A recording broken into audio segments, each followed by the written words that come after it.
Now, sure, it may not have been the most fun that it possibly could have been in the moment, but that is exactly the type of game that the Kraken want right now. It was really the perfect game for where the Kraken are at this point in the season. It still was a pretty fun game, a game where the Kraken fell behind but were able to rally back in front of the home crowd, made it exciting and close in the end, but still managed to eke out a regulation loss to make sure they get no points in the standings and get a little bit closer to those better odds at a good first round pick. What's cracking, everybody, and welcome back to Kraken R&R, where the Seattle Kraken do lose 4-3 to the Minnesota Wild in regulation at home, and it's obviously not the most fun outcome. It would have been a lot more fun if the Kraken had completed the 3-goal comeback to find a way to win this game, but for the sake of the future of the team, considering they're not getting to the postseason, this is probably the best possible outcome, where they still play a pretty fun game. The home crowd was in it all the way to the end, and they still get 0 points in the standings to get a little bit closer to the best possible odds that they can get for a good first round pick. Obviously, the first overall odds are going to be pretty stacked against them, with the 3 teams in the West really going all out on the tank, 2 of them intentionally, 1 maybe not so much. But either way, the Kraken help the future prospect a little bit more while still playing a fun game in the present. And besides, on top of that, it was good to see guys like Yanni Gourde and Philip Grubauer back out on the ice, or at least on the bench for the Kraken in this game. Grubauer does not play on his bobblehead night, though he did get the call up. And he may have gotten called up either way. He was playing pretty well at the AHL level, but I think they might have hastened it a little bit just so he was back for the bobblehead night. He doesn't end up starting, and I know there was some fans that feel like the Kraken kind of gave him the short end of the stick there by not allowing him to play on his bobblehead night, but that's never going to be a priority, even with where the Kraken are at this point in the season. It's not like Grubauer had been starting a lot of games and then got scratched on his bobblehead night. That would be a little bit more of a slap in the face. I mean, this one, like, I don't think the Kraken have really helped Grubauer out a ton playing in front of him over the course of the season, but he still has some of the worst, if not in some categories, the absolute worst starting stats for any goaltender in the NHL. So even if the team hasn't always been at their best when he's in net, he's still kind of earned where he is at and that trip to the AHL for a few games. Meanwhile, Gourde did play for the Kraken and actually played pretty well in this game in that fourth line center role. A game where the fourth line for the Kraken was Tanev, Gourde, and Eberle, which if you told any Kraken fan 3 seasons ago, 4 seasons ago, that would be the fourth line at this point in the 4th season, you'd probably think that the Kraken had a pretty stacked roster and things were going really well. Unfortunately, that's not really the case at the moment, and that is a pretty expensive fourth line based on the salary hits of those 3 players, but they still played pretty well in this game. Gourde and Eberle in particular, I thought, had their best games since coming back from their respective injuries. Obviously, for Gourde, it's his first game back from his injury, so it's simultaneously his best game and worst game from his injury, but you get the point. They both played well on that line. 3 players that have played quite a bit together here over the last 4 years in Seattle, even if at least one of them just played his last game in Seattle as a Kraken. Actually, maybe even 2 of them on that line, depending on where things go with Gourde here coming up at the trade deadline. But I have a whole video that I did get recorded and is about halfway through editing that might come out here later today, so keep an eye out for that. I recorded it before this game, so there's a couple points in there where I didn't have the context of what happened in this game, specifically that Gourde actually played in it.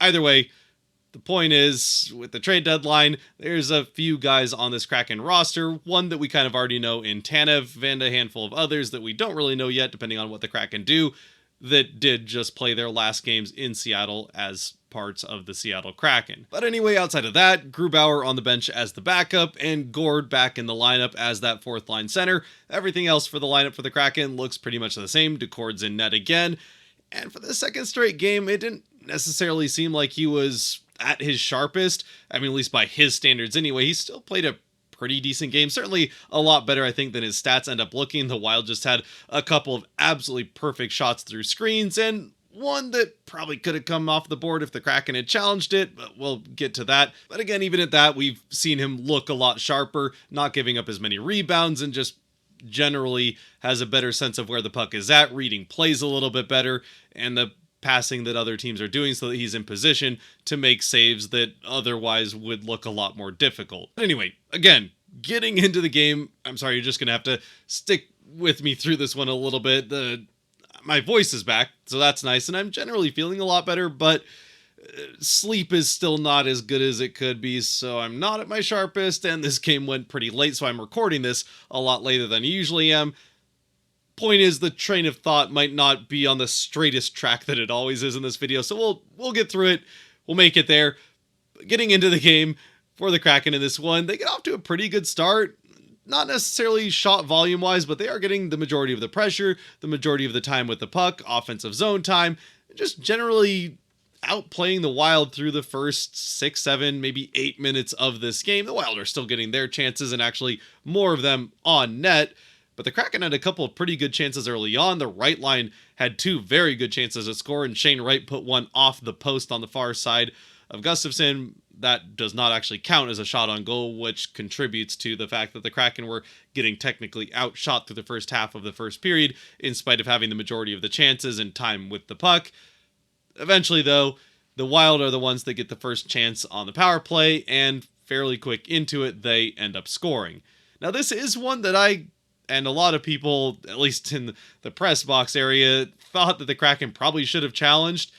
There is definitely contact with the cord. He was complaining about it after the goal went in, and the officials are kind of talking about it. Eventually, they have the call on the ice as a good goal. The Kraken take quite a while to decide whether or not they want to challenge it, but ultimately decide not to. And on the replay, again, I felt that this was one the Kraken probably should have challenged, and I think probably would have won. It would have gotten overturned as goaltender interference had they challenged it. Ultimately, it sounds like they decided not to because they felt that they would have determined that Oleksiak pushed the Wild player into Decord, and that's what caused the contact, which was in the crease, and it seemed like there was a chance for him to not have contact with Decord. He also makes a little bit of contact with Decord before Oleksiak really pushes him. So you can argue both sides of it, and ultimately we'll never know because the Kraken decide not to challenge it. The goal stands, and we go into the rest of the first period with the Wild up 1-0. Unfortunately, the Kraken would be able to respond first by not allowing the Wild to get any kind of momentum, certainly not meaningful momentum, out of that lead-taking goal on the power play, and then a few minutes later by getting a goal of their own to tie things up on a delayed call of their own. It's the Beniers line out on the ice, and I think it's Beniers himself in transition towards the offensive end who gets interfered with, tripped, hooked, held. I can't remember exactly what the call was, but the arm's up in the air, the Kraken into the offensive end, and they cycle it once. It's Kakko up to Larson at the blue line, and from pretty much off the blue line, Larson fires off the bomb towards the net. It finds its way through everybody and clean bar down and into the net to tie the game for the Kraken. It's one that Gustafsson would probably like back. He is a little bit screened by one of his own defensemen, but at the same time, I don't really know why he was leaning out to the one side with Larson taking the shot from what's clearly the near side. He's leaning more towards the middle. The shot comes over the shoulder, where if he had been guarding that near side of the net, like typically you'd see a goaltender do when the puck is on that side of the ice. Anyway, the point is, Larson's shot, because of a little bit of mispositioning and a screen from his own defenseman, finds its way past Gustafsson and into the net to give the Kraken their first goal and tie things up here late in the first. Unfortunately for the Kraken, though, the Wild are able to respond as well. It's a tie game that would not last very long. Less than 2 minutes later, the Wild back into the Kraken end of the ice, and from the other side of the Kraken end this time, but a similarly perfectly placed shot through some traffic in front of Decord. This time, a screen where he just absolutely cannot see the shot coming. All he can do is try and position himself the best he can and hope that it isn't a perfect shot to beat him. Unfortunately, it is. Off the post on the far side and into the net behind him through that screen, and the Wild retake the 2-1 lead, which they would hold through the last minute and a half or so of the period into the first intermission. So all in all, it was kind of a meh first period for the Kraken, even by their own standards. They got off to a good start, but then allowed the Wild to push back, get that first goal on the power play, not challenge it. And although the Kraken do tie it, they immediately allow the Wild to respond to have that lead into the intermission. And then the second period gets off to about the start you would expect based on how second periods have gone for the Kraken over the course of the season. The Wild quickly have a 3-1 lead after 2 very good chances on the Kraken net. The second one finds its way in. It looks like it's tipped in very nicely on a nice play by Zuccarello to get halfway around Alexiak, who's a lot bigger than him, and get his stick between Alexiak's legs to tip in the shot pass towards the front of the net. Ultimately, though, it turns out it actually goes off the skate blade of Alexiak and into the net past Decord. Either way, there's absolutely no chance for Decord, and the Wild, with that early pressure and a couple of not great, but also not massive collapses defensively. We've certainly seen worse, but it still could have been played better defensively by the Kraken. The point is, a slow start, a bit of a sleepy start to the second period for the Kraken, allows the Wild to get the 2-goal lead. Once again, though, the Kraken, to their credit, do have a pretty good pushback the other way to this Wild goal to try to pull back to within at least one anyway. And before too long, it's Tolvanen on his second breakaway of the game, or at least second partial breakaway. Both of them, he did have a Wild player right in his back pocket, and in this particular case, that Wild player not only slashes him to draw one call and actually a free shot on a penalty shot, but then boards him at the end of it to get a Kraken power play. So Tolvanen takes the penalty shot, skates it in, and it isn't the best penalty shot ever, but again, the Kraken, as we know from shootouts, are not the best penalty shot taking team, so that one is saved, and then the Kraken go to a power play, which is a pretty dangerous looking power play, aided by the fact that for the last certainly minute to even over a minute of the power play, it was essentially a 5-on-3.5 with one of the Wild players breaking his stick, so the Kraken are able to move the puck around pretty freely, get a couple of good chances at the net. Eberle in particular gets absolutely robbed on a couple of occasions towards the end of this power play, and ultimately, through all of that, the Wild are still able to keep it out of the net. So even with the good power play, what could have easily been 2 goals for the Kraken in a tie game if Tolvanen scores on the penalty shot and then the Kraken capitalize and score on this power play, is still a 3-1 lead for the Wild. And although the Kraken do continue to press and keep that momentum going for a little bit out of this power play, eventually it is the Wild who end up scoring the next time as well. And this one is just a very nice passing play as they come into the offensive end. Again, maybe not a particularly well-played rush by the Kraken, but again, we've seen much worse defensive efforts for them, even in transition. And this one's just tic-tac-toe, not really tic-tac-toe, just kind of back and forth passing on the rush between Zuccarello and ex-Kraken Marcus Johansson. Zuccarello into the slot to Johansson. Decord jumps on that, gets ready for that one-time shot from dead center slot, but Johansson goes right back to Zuccarello, and with Decord out of position, all he has to do is put it on net, and it's 4-1. He does, and it's 4-1. Immediately following which, Decord has to make a couple big saves in order to keep it from becoming 5-1, as the Kraken really seem, even with all of that good momentum that they had before, during, and after that power play, they're just going to collapse the rest of the way in this second period. It's something we've seen a little too frequently this season. But after those couple good saves from Decord to keep it just a 3-goal lead for the Wild, the Kraken press back, get a power play of their own, and this time they end up scoring on it. It's, guess who? It's a power play goal, and he's been scoring the most of any other Kraken player recently. That's right, it's Shane Wright off of a nice crossing pass from one side of the offensive end to the other from Burakovsky. He threads the needle through the middle of the penalty kill for the Wild, finding Wright on the far side, and then Wright perfectly places this shot under the glove and over the pad into the far side of the net, past Gustafsson to give the Kraken the power play goal. Wright's team-leading 7th power play goal of the season, his 14th overall of the season, and also his 35th point in the last 41 games since he was sat for those 3 games back in November. And actually, on that note, as a quick aside here, well, for one, if you aren't already aware, I think they had the stat on the broadcast, or it was shared on social media or something like that, that in the 40 games since Shane Wright was scratched, and this is coming into this most recent game against the Wild, but in the 40 games following him being scratched in November, he was safely inside the top 10 overall in the NHL in points per 60.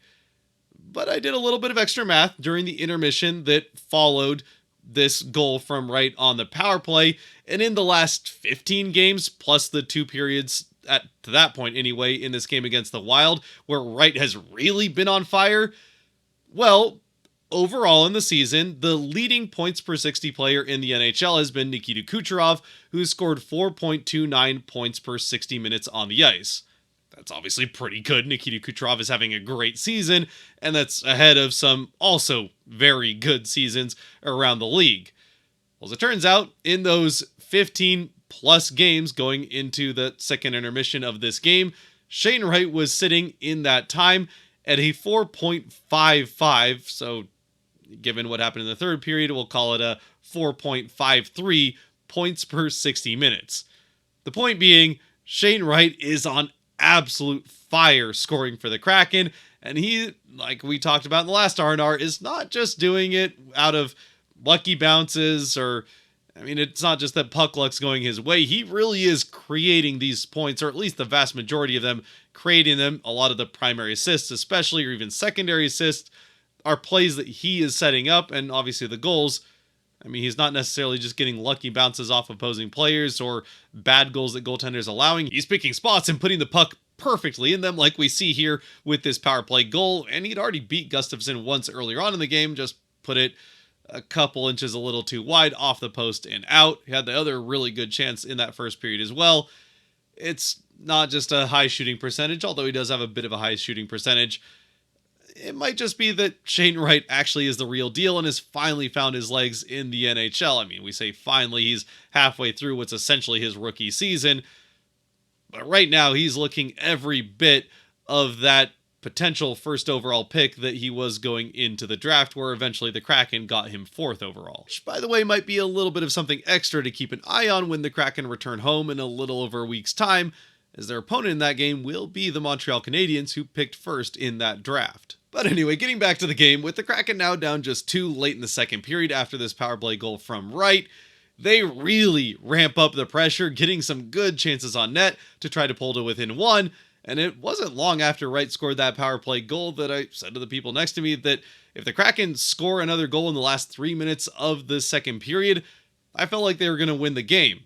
And sure enough, they do end up scoring with just seconds left. It's a nice little tic-tac-toe play with a little bit of help from a fortunate bounce. It's the guy right back in the lineup in Yanni Gourde, who tenacious around the net as always, something the Kraken have really missed with him out with the injury. Eventually gets the puck behind the net, out to Eberle. Eberle tries to shoot it on net, but it goes off the skate of a Wild player in front of him. Out to the far side to Montour, who fires off the shot, and with Gustafsson expecting the shot from Eberle, he's not in position to stop Montour's shot. Montour's shot finds the back of the net to pull the Kraken back to within 1 with just 11 seconds left on the clock till the second intermission. Unfortunately, while the Kraken did score in the final 3 minutes, my prediction kind of fell a little bit short. The Kraken go into that second intermission with all the momentum in the world, down just the 1 goal, play a fantastic third period where they outshoot the Wild. At least late into the period, they were outshooting the Wild 9 or 10 to 1, and I think that held throughout the rest of it, with the Kraken eventually getting the empty net and a couple more chances, the Wild never hitting the empty net. But through all of it, with a couple more good ones, and the Wild getting a bit lucky on a couple bounces, Gustafsson not seeing the puck especially well with 2 of them. One goes off the heel of his glove and bounces behind him out the far side through the crease, and then another one goes through the 5-hole and off the post, or maybe just grazing the outside of the post and staying out as well. The Kraken just couldn't get the bounce they needed with all that pressure and really strong play in the third period to find the back of the net to tie it. And we do, through all the third period, eventually get to the Kraken with a scoreless third period, falling in this game with that 4-3 score. So I guess I'm not Nostradamus as it turns out, but the Kraken did play a really strong third period, and honestly I felt like earned at least tying the game and sending it to overtime, but Gustafsson was strong and the puck luck wasn't on their side, so it doesn't happen, and ultimately, like we said way back in the beginning, that probably is for the best of the Kraken long term, that they don't pick up even 1 point in this game, and can further solidify themselves as, the Blackhawks, Sharks, and Predators are gonna be 1, 2, and 3 in the draft odds in some order anyway. The Kraken have a decent chance at being 4th in the draft odds, maybe more like 5th, but certainly losing games in regulation, even when they play well. It's not the most fun in the moment, but it does help the team long term and could get them a very good first overall pick in a draft that is especially top heavy and then falls off towards the middle of the first round. And sure, again, one more time, it would have been a lot more fun in the moment if the Kraken had completed the comeback and at least forced overtime and potentially won it there. And yeah, they do end up losing to a Wild team, missing their best player in Kaprizov and one of their, if not their second best player, certainly a top 5 player in Eriksson Ek. And they also allowed an ex-Kraken and Marcus Johansson to get a couple assists, as well as an almost goal for a Kraken earlier this season in Devon Shore, who did score on them to make it 5-2 at one point, but the Kraken did challenge that one for a missed stoppage on a high stick by the Wild, and that one, after a long review, did come back with the Kraken winning that challenge, so Shore's goal against his, as of a few months ago, former team ends up getting taken off the board. I'm sure a big disappointment for him, but it allowed the Kraken to stay in the game. Actually, at that point, it was early in the third period, so it would have made it 5-3 if that goal had counted. It doesn't end up counting. The Kraken, who, again, probably should have challenged the first goal for the Wild, and I think probably would have won that one, do challenge the last goal that the Wild would have scored if the Kraken hadn't challenged it, and do win that one, so we'll call it 50-50 on the night as far as challenges are concerned. And the Kraken, yeah, again, it's kind of the outcome that's, well, perfect for them for where they're at right now. A fun, exciting game in front of the home crowd where ultimately, even with a great effort, the Kraken don't end up with any points in the standings. Aside from that, though, I'm not going to go too much more into this game. Again, it's pretty late, and although my voice is finally back, my throat is starting to remind me that I've been coughing for about 2 weeks, and I really shouldn't be pushing it as much as I am. So we'll close this one out with the Kraken 3 stars, as always brought to you by the patrons over on Patreon. If you do want to help decide Kraken 3 stars or awards for the team, at least as far as the channel is concerned at the end of the season, you can support a little bit more than you already are by watching to this point by going to the link and supporting, link down below and supporting on Patreon as well. But the first star, I'm not going to argue with the one Kraken star in this game. Kaapo Kakko, 2 assists and was fantastic on that first line, really driving play for the Kraken all game long. Second star, I gotta go with Shane Wright. As long as he keeps scoring and playing as well as he is a center of that second line, I mean, second, third line, I guess they're kind of third line by ice time, but we'll call it the second line as far as what you feel like or how you feel the Kraken are going to fare with them out on the ice. Point is, Wright continues to play very, very well and get better and better as each game goes along, so second star for Wright. And then with a third star, I think it could really go any number of different ways. Montour played another pretty strong game and had a goal that brought the Kraken back to within 1. Tolvanen had a very good game, did basically everything short of scoring. He had a couple breakaways, had the penalty shot attempt, and also drew 2 calls on the course of that breakaway that got him the penalty shot and the Kraken the power play. Then you have Eberle played pretty well, probably his best game back since his injury, as I said before. Ultimately, though, I gotta go with Yanni Gourde. He has a very good game. I mean, it was Yanni Gourde game. It was the type of thing that we have really missed from Gourde since he's been gone. That constant pest around the net, just creating chaos whenever he's out there. And yeah, he doesn't necessarily have the step that he used to have a couple years ago when he came to the Kraken. I mean, let's call it like it is, or maybe we can be a little bit generous and just say that it's obvious he's aging out of his prime, to say the least. Still, the way that he plays the game is quite valuable, and maybe it'll be valuable for the Kraken for another couple of years, depending on whether or not what they were saying about potentially wanting to re-sign him was just posturing to get more in return for a trade, or if they're actually serious about that. If they aren't that serious and it was posturing, then it'll be valuable for another team in this stretch run and the playoffs. Either way, it was great to see Gourde back out there playing for the Kraken, and he played very well. Does get the assist, and yeah, I'm not going to regret making him the third star in this one. If you'd like a different third star, though, let me know down in the comment section who your 3 stars would be, what you thought of this game for the Kraken, and maybe what you're expecting coming up at the trade deadline. Though, again, I'll have a video out for that pretty soon if you want to share a little bit more thoughts about that before the deadline does happen. With all that said, again, the train of thought has been a bit weaving, we'll say, this one, and my throat's starting to give out again, so we'll call it. Until next time, stay safe out there, be good to each other, God bless, and go Kraken.